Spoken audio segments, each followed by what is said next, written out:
ভারতে বসে শেখ হাসিনা এবং তার মিত্ররা দেশ ধ্বংসের ষড়যন্ত্র করছেন বলে মন্তব্য করেছেন বিএনপির স্থায়ী কমিটির সদস্য মেজর অবসরপ্রাপ্ত হাফিজউদ্দিন আহমেদ।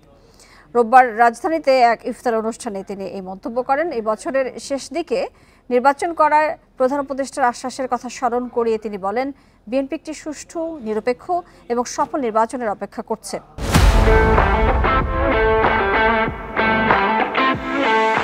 মেজর হাফিজ আরও বলেন, নির্বাচনের মাধ্যমে দেশের বর্তমান রাজনৈতিক অস্থিরতা দূর হতে পারে। বিএনপির স্থায়ী কমিটির এই সদস্যরা বলেন, আওয়ামী লীগ সভাপতি শেখ হাসিনা ভারতে পালিয়ে যাওয়ার পর থেকে দেশের বিরুদ্ধে ষড়যন্ত্র করছেন।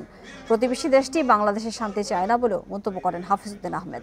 স্বৈরাচারের দোসরেরা তাদের দুর্নীতির অর্থ দেশকে অস্থিতিশীল করার কাজে ব্যয় করছে বলেও অভিযোগ করেন তিনি।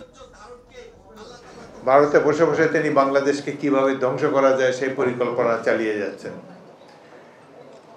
বহু তাদের অবৈধ অর্থ এবং তাদের আরো সাহায্যকারী দেশ আছে, তারাও তাদেরকে নানাভাবে অর্থবিত্ত যোগান দেয়।